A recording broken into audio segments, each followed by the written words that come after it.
Hello नमस्कार दोस्तों, welcome back my YouTube channel law with Ronit. दोस्तों आप सभी का हमारे इस यूट्यूब चैनल पे स्वागत है। साथियों एक नए वीडियो और एक नए अपडेट के साथ आ रहे हैं जो कि बिहार जुडिशरी एग्जामिनेशन से रिलेटेड है। साथियों इसमें हम बात करेंगे एडमिनिस्ट्रेटिव लॉ मीन्स की प्रशासनिक विधि, और ये आज हम जो लेकर के आ रहे हैं आपके सामने साथियों, ये पार्ट 3 MCQ सेशन होगा जो कि आपके एग्जामिनेशन के लिए रेलिवेंट होगा।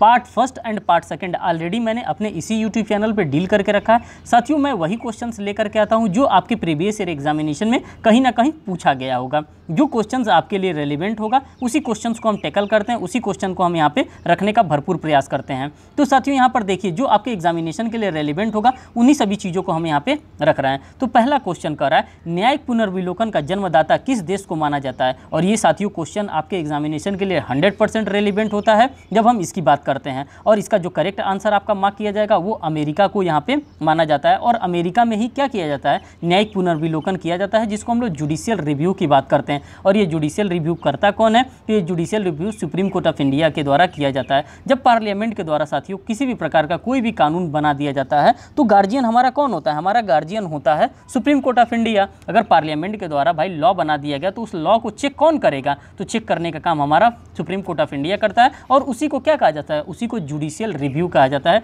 न्यायिक पुनर्विलोकन कहा जाता है। नेक्स्ट क्वेश्चन की हम बात करते हैं। क्वेश्चन नंबर 197 में न्यायिक पुनर्विलोकन का उद्भव किस वाद से हुआ है। अब कौन सा ऐसा केस था जिसमें न्यायिक पुनर्विलोकन का उद्भव किया गया, तो साथियों मारबरी बनाम मेडिसन का एक मामला आया था। और यही मारबरी बनाम मेडिसन के मामले से क्या किया गया, जुडिशियल रिव्यू के सिस्टम को स्टार्ट किया गया। नेक्स्ट क्वेश्चन को हम ऑब्जर्व करते हैं। क्वेश्चन नंबर 198 में कह रहा है, न्यायिक सक्रियता को किसके द्वारा शुरू किया जाता है। जो न्यायिक सक्रियता होती है ये किसके द्वारा शुरू किया गया था, तो साथियों आप सभी लोगों को पता है कि हमारे न्यायिक इतिहास में जस्टिस PN भगवती साहब का और जस्टिस कृष्णा अय्यर साहब का कितना बड़ा योगदान था। अगर हम जस्टिस PN भगवती साहब की अगर हम बात करते हैं तो साथियों PIL जो पब्लिक इंटरेस्ट लिटिगेशन की बात करते हैं, किसकी बात करते हैं, PIL की बात करते हैं। PIL का शुरुआत किसके द्वारा किया गया था, तो जस्टिस PN भगवती साहब के द्वारा किया गया था और जस्टिस कृष्णा अय्यर साहब के द्वारा किया गया था। कि सिर्फ आप हमको क्या करेंगे, एक लेटर ऑफ पिटीशन भी आप हमको भेज देंगे, एक लेटर भी भेज देंगे, तो मैं क्या करूंगा, उसको एज ए PIL के रूप में ट्रीट किया जाएगा और आपको क्या दिया जाएगा, वहाँ पे जस्टिस दिया जाएगा। तो जस्टिस PN भगवती साहब का योगदान बहुत बड़ा है, तो यहाँ पे उनको यहाँ पे कोट करके रखा गया है। देखिए यहाँ पे नेक्स्ट क्वेश्चन की हम बात करते हैं। आधुनिक राज्यों में कार्यकारी जिम्मेदारी को अर्धविधायी, अर्धन्यायिक, मिनिस्ट्रियल और विधि प्रशासन कार्यों के रूप में वर्गीकृत किया जाता है। यह अवलोकन निम्नलिखित न्यायिक वादों में से किस पर आधारित होता है, तो साथियों ये किसके आधारित होता है, तो मेनका गांधी बनाम भारत संघ का मामला आता है। और साथियों आप सभी को पता है कि आर्टिकल नंबर 19 से रिलेटेड मेनका गांधी का मामला कितना रेलिवेंट है। मेनका गांधी का केस आ जाने की वजह से हमारा आर्टिकल नंबर 19 की कहा जाए तो कायाकल्प हो गया। कोई भी चीज़ आपको डालना है, जीने का अधिकार, मरने का अधिकार, बोलने का अधिकार, हर एक चीज़ करने का अधिकार कहाँ पे, आर्टिकल नंबर 21 में जाएगा और आर्टिकल नंबर 19 के अंतर्गत जाएगा। और ये आप देख सकते हैं कि बिहार जे 2016 का आपका रेलिवेंट क्वेश्चन भी रहा है। नेक्स्ट क्वेश्चन की हम बात करते हैं। न्यायिक पुनर्विलोकन का सिद्धांत संविधान के किस अनुच्छेद से लिया गया है, तो साथियों आप सभी को पता है कि जुडिशियल रिव्यू का कॉन्सेप्ट हमारे आर्टिकल नंबर 13 के अंतर्गत ही दिया गया है। जब हम कॉन्स्टिट्यूशन ऑफ इंडिया को पढ़ते हैं, कॉन्स्टिट्यूशन ऑफ इंडिया के किस पार्ट में है साथियों, तो पार्ट नंबर 3 में है। अगर हम स्पेसिफिकली आर्टिकल की बात करते हैं तो आर्टिकल नंबर 12 से लेकर के आर्टिकल नंबर 35 के अंतर्गत हमको देखने के लिए मिलता है, जिसको हम लोग फंडामेंटल राइट्स के नाम से जानते हैं। और उसी के अंतर्गत एक आर्टिकल होता है जिसको कि हम लोग क्या जानते हैं, आर्टिकल नंबर 13। और आर्टिकल नंबर 13 क्या कहता है, वही जुडिशियल रिव्यू के बारे में बात करता है। नेक्स्ट क्वेश्चन को देखते हैं। निम्नलिखित में से कौन सा सही है, अब इसमें पूछ रहा है कौन सही है। संविधान का अनुच्छेद 368 संविधान में संशोधन से संबंधित है और इसका जो करेक्ट आंसर मार्क किया जाएगा वो C वाला किया जाएगा। शक्ति और प्रक्रिया दोनों का प्रावधान करता है। कौन करता है साथियों, तो अनुच्छेद 368 जो है वो शक्ति एवं प्रक्रिया दोनों का प्रावधान यहाँ पे करता है। नेक्स्ट क्वेश्चन की हम बात करते हैं साथियों। क्वेश्चन नंबर 202 में, तो क्वेश्चन नंबर 202 में कह रहा है कि निम्नलिखित में से किस संविधान संशोधन ने संसद के संविधान संशोधन की शक्ति को संविधान के सभी प्रावधानों के लिए, जिसमें मूल अधिकार भी आते हैं, विस्तृत किया है। तो किसमें किया है साथियों, तो 24वें संविधान संशोधन के अंतर्गत आपको ये देखने के लिए मिलता है। नेक्स्ट क्वेश्चन को ऑब्जर्व करिए। 203 नंबर वाले क्वेश्चन में, भारतीय संविधान का अनुच्छेद 310 किस सिद्धांत का प्रतीक है। जो भारतीय संविधान का अनुच्छेद 310 है ये किस चीज़ के बारे बारे में बताता है, तो प्रसाद का सिद्धांत के बारे में हमको यहाँ पे बताने का कार्य करता है। और बिहार जे 2018 के एग्जामिनेशन में ये पूछा हुआ क्वेश्चन भी है। नेक्स्ट क्वेश्चन को ऑब्जर्व करिए, कई अपवादों के कारण प्रशासनिक कानून और कौन सा सिद्धांत निराशाजनक सिद्धांत है। किसको हम लोग निराशाजनक सिद्धांत के नाम से जानते हैं साथियों? तो जो शक्ति पृथक्करण का सिद्धांत है इसी को हम लोग निराशाजनक सिद्धांत के नाम से जानते हैं। और आप देख सकते हैं ये बिहार जे 2018 के एग्जामिनेशन में ऑलरेडी पूछा हुआ क्वेश्चन है। नेक्स्ट क्वेश्चन को ऑब्जर्व करिए, क्वेश्चन नंबर 205 में कह रहा है कि किस मामले में यह अभिनिर्धारित किया गया है कि प्रभुता संपन्न रीति से किए जाने वाले कार्यों के लिए राज्य का अपकृत्यात्मक दायित्व नहीं होता है। तो राज्य का अपकृत्यात्मक दायित्व नहीं होता है, ये कहाँ पे नहीं होता है? तो राम गुलाम बनाम उत्तर प्रदेश राज्य के मामले में ये हमको देखने के लिए मिलता है। नेक्स्ट क्वेश्चन को ऑब्जर्व करते हैं साथियों, कह रहा है एवी डायसी। अब एवी डायसी कौन थे? तो साथियों ये बहुत बड़े जूरिस्ट हुआ करते थे। एवी डायसी के अनुसार भारत में विधि का शासन किसमें निहित है? तो साथियों भारत का शासन किसके अंतर्गत निहित है? तो भारत के संविधान के अनुच्छेद 14 के अंतर्गत ये है। और आप देख सकते हैं बिहार जे 2018 के एग्जामिनेशन में ये क्वेश्चन आपसे पूछा भी गया है। साथियों यहाँ पे नेक्स्ट क्वेश्चन को ऑब्जर्व करिए, निम्नलिखित में से कौन सा विधि का शासन से संबंधित नहीं है? अब विधि के शासन से संबंधित कौन नहीं है? तो एसपी गुप्ता बनाम भारत संघ का मामला है साथियों, ये विधि के शासन से संबंधित मामला नहीं माना जाता है।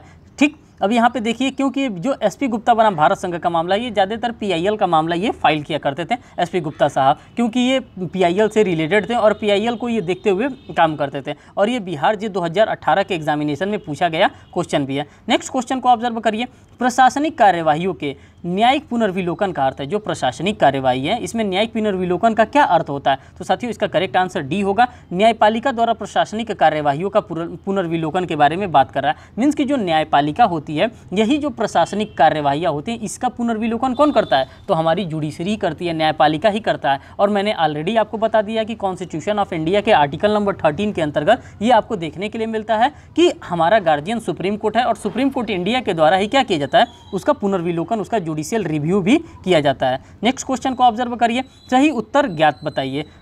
यहाँ पे सही उत्तर कौन है? तो साथियों इसका जो करेक्ट आंसर रहेगा वो ए वाला होगा।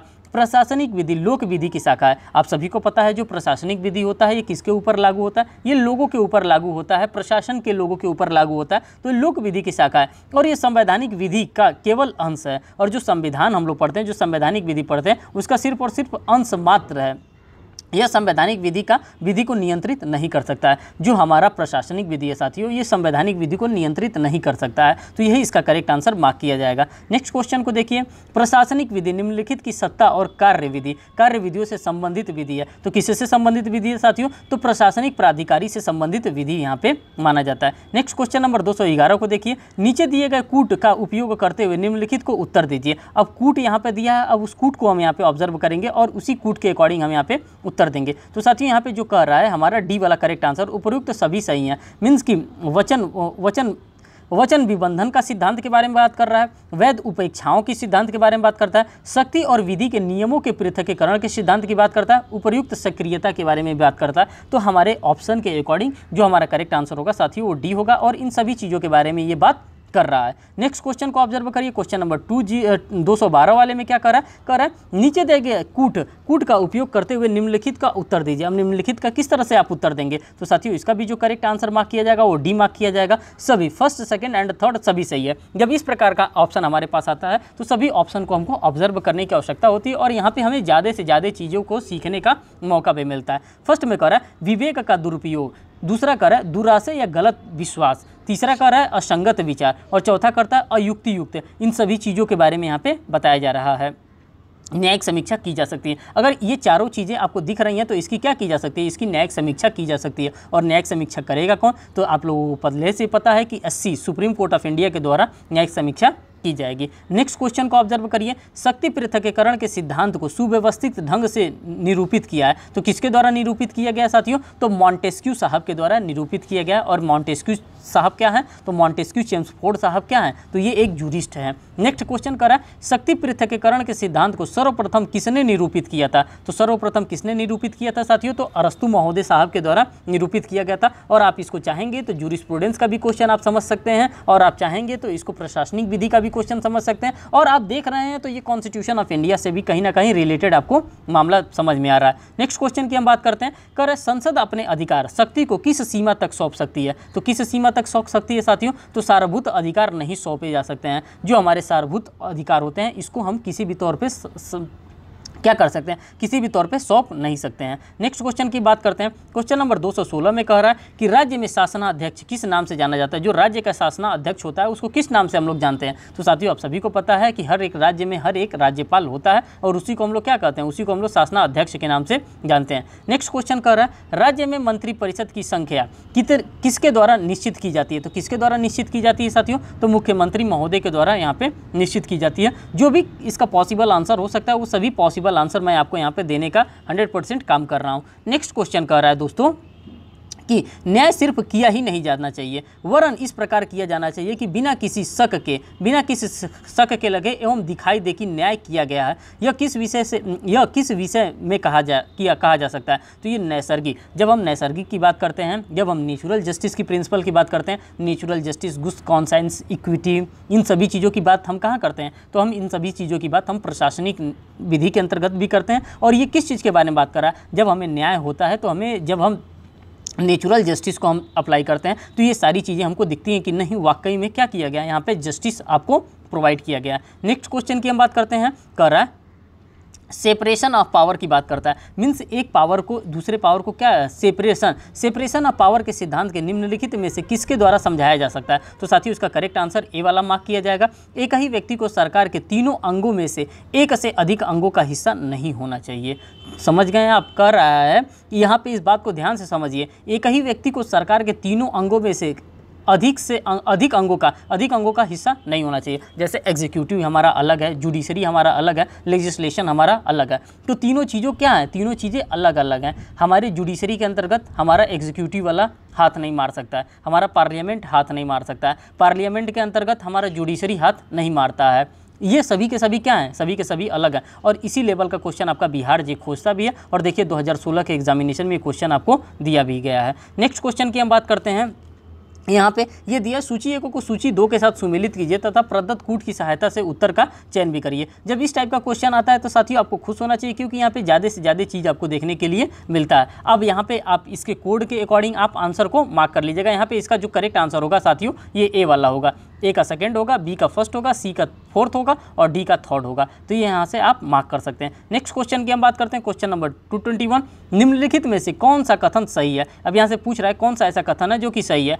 यदि अधिनियम या संविधि द्वारा प्राधिकृत है तो प्रत्यायोजित विधान का भूतलक्षी प्रभाव हो सकता है। क्या हो सकता है साथियों? तो यहाँ पे जो प्रत्यायोजन विधान होता है इसका भूतलक्षी प्रभाव हो सकता है और इसका करेक्ट आंसर बी मार्क किया जाएगा। नेक्स्ट क्वेश्चन की हम बात करते हैं, संवैधानिक विधि सरकार जब वो स्थिर है के संगठन एवं कार्यों से संबंधित है, जब प्रशासनिक विधि सरकार जो गतिशील है के संगठन और कार्यों से संबंधित है। यह कथन किसके द्वारा किया गया? तो साथियों उपरोक्त में से किसी के द्वारा, ना ऑस्टिन महोदय के द्वारा, ना सामंत महोदय के द्वारा, ना MP जैन साहब के द्वारा, किसी भी के द्वारा ये कथन नहीं किया गया। नेक्स्ट क्वेश्चन 223 को ऑब्जर्व करिए।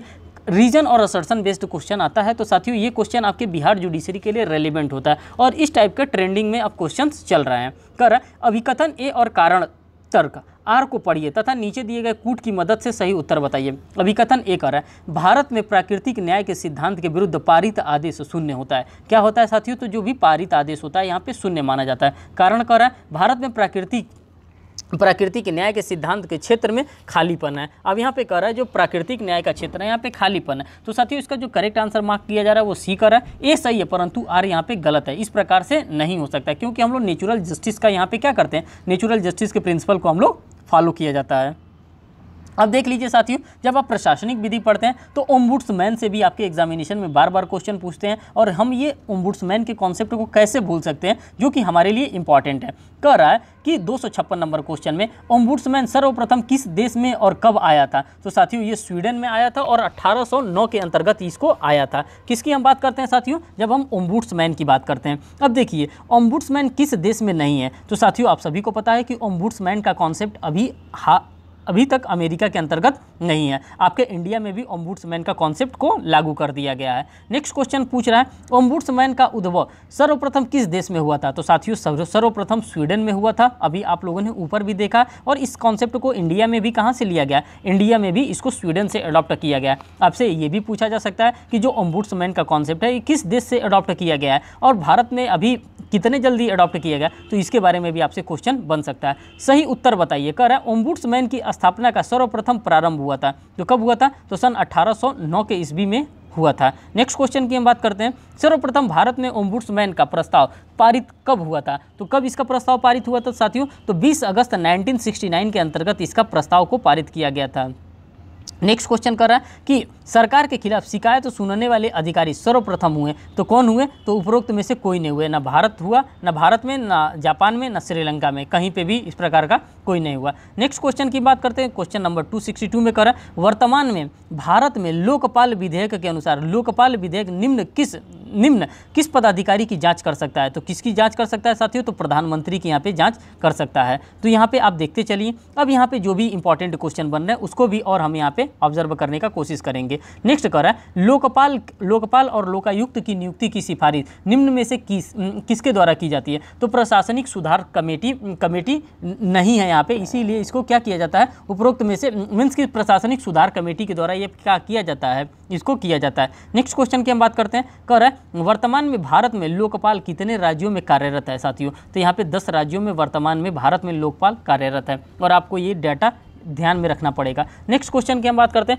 वर्तमान में भारत में लोकपाल की नियुक्ति सर्वप्रथम किस राज्य में हुई थी? तो साथियों उड़ीसा राज्य में सर्वप्रथम हुआ था, अगर हम भारत के परिप्रेक्ष्य में बात करते हैं तो। नेक्स्ट कर रहा है लोकपाल का कार्यकाल होता है। तो साथियों लोकपाल का कार्यकाल जो होता है वो 70 वर्ष का कार्यकाल होता है लोकपाल का, एक लोकपाल का। नेक्स्ट क्वेश्चन कर रहा है लोकपाल का कार्यकाल पद ग्रहण की उम्र से होता है।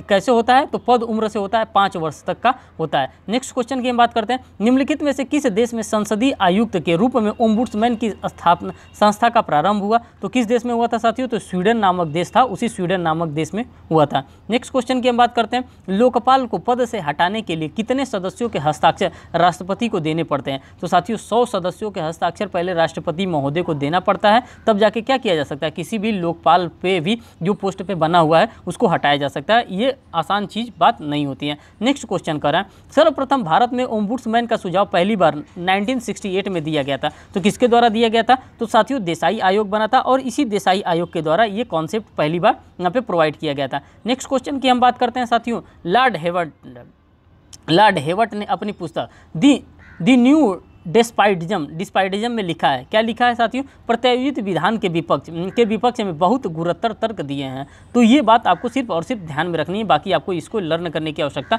नहीं है। कह रहा है हेनरी अष्टम खंड का अर्थ है। तो साथियों हेनरी अष्टम खंड का अर्थ क्या है? तो कह रहा है कार्यकारिणी को यह शक्ति प्राप्त है कि वह अधिनियम की धाराओं में स्वयं परिवर्तन कर सकता है। क्या कर सकता है साथियों? तो जो अधिनियम की धारा है उसमें स्वयं में क्या कर सकता है? किसी भी प्रकार से परिवर्तन कर सकता है। सही उत्तर बताइए। लोकपाल से संबंधित विधेयक सर्वप्रथम पेश किया गया था। तो कब पेश किया गया था? तो सन 1968 के अंतर्गत ये सर्वप्रथम पेश किया गया था। नेक्स्ट क्वेश्चन कह रहा है भारत में सर्वप्रथम लोकपाल और लोकायुक्त बिल लोकसभा में निम्न में से किस वर्ष पुनः स्थापित किया गया था? तो साथियों 1977 के अंतर्गत ये किया गया था। नेक्स्ट क्वेश्चन की हम बात करते हैं। कह रहा है लोकपाल और लोकायुक्त अधिनियम 2013 किस तिथि को लागू हुआ था? तो साथियों ये 18 दिसंबर 2013 को लागू हुआ था। नेक्स्ट कह रहा है लोकपाल और लोकायुक्त अधिनियम 2013 में नियुक्ति की आयु क्या है? तो साथियों नियुक्ति की जो आयु है वो 5 वर्ष आपकी नियुक्ति की आयु यहाँ पे दे रखा है। नेक्स्ट कह रहा है कि लोकपाल जिसको हम लोग ओम्बुड्समैन के नाम से भी जानते हैं, ओम्बुड्समैन की योग्यता क्या है साथियों? तो योग्यता है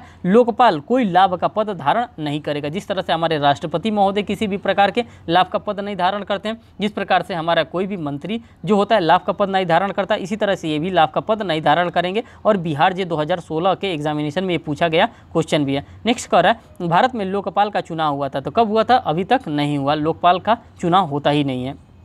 नेक्स्ट क्वेश्चन कह रहा है 279 में कि निम्नलिखित में से किस तिथि को प्रधानमंत्री श्री अटल बिहारी वाजपेयी ने लोकसभा में लोकपाल विधेयक पेश किया था? तो साथियों 3 अगस्त 1998 को भी लोकसभा में पेश किया गया था। और किसके द्वारा? तो तत्कालीन जब वो थे अटल बिहारी वाजपेयी साहब, उन्हीं के द्वारा किया गया था।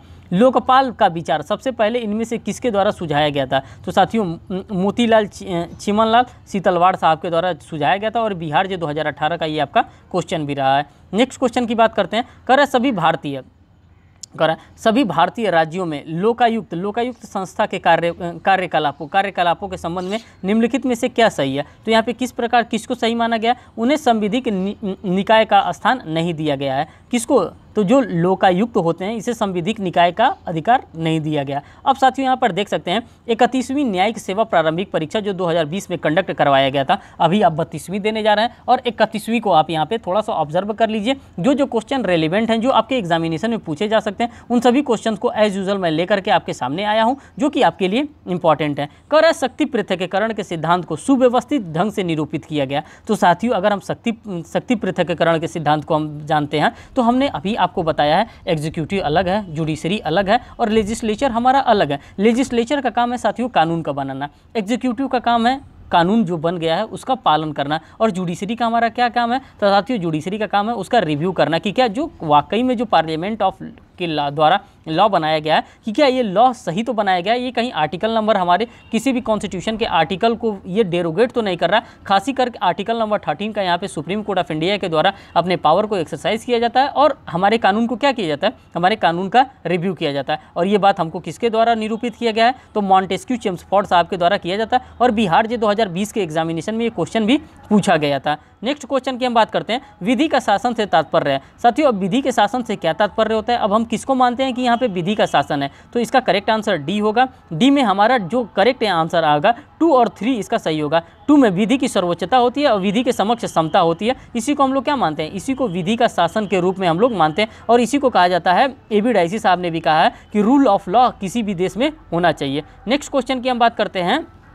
कर है सूची 1 को सूची 2 के साथ सुमिलित कीजिए तथा सूचियों के नीचे दिए कूट का प्रयोग करते हुए सही उत्तर का चयन कीजिए। जब इस प्रकार का क्वेश्चन आता है हमारे साथ में साथियों, तो ये क्वेश्चन हमारे रिलेवेंट होता है और यहाँ से हमको ज़्यादा से ज़्यादा हमको जानकारी देखने के लिए मिलता है। जैसे कि यहाँ पे कह रहा है ए वाला इसका करेक्ट आंसर होगा, ए वाला करेक्ट आंसर होगा तो इसका ए का जो करेक्ट आंसर होगा वो बी होगा। मीन्स विवेक का दुरुपयोग, शक्ति की कमी 2। बी का क्या होगा? बी का आपका फर्स्ट होगा। विधि के समक्ष समता, विधि का शासन होगा। फिर सी का आपका क्या होगा? सी का 4 होगा। सी का 4 यहाँ पे जाने का मतलब होता है प्रत्यायोजित विधायन, अधीनस्थ विधायन की बात करता है। और डी का आपका 3 होगा। डी में क्या दिया? शक्तियों का पृथक्करण तो और नियंत्रण एवं संतुलन के बारे में दे रहा है। इस प्रकार से आपके एग्जामिनेशन में बार बार क्वेश्चन पूछे जा रहे हैं। तो इस प्रकार से मैं आपसे यही रिक्वेस्ट करना चाहूँगा, मैं बार बार आपसे यही कहना चाहूँगा कि इस प्रकार का क्वेश्चन आता है तो आपको सीरियसली इस क्वेश्चन को ऑब्जर्व करना चाहिए। और जो भी मैं क्वेश्चन यहाँ पे डील कर रहा हूँ साथियों, सब कहीं ना कहीं आपके एग्जामिनेशन में पूछा गया है। ऐसा क्वेश्चन नहीं डील कर रहा हूँ जो कि आपके एग्जामिनेशन में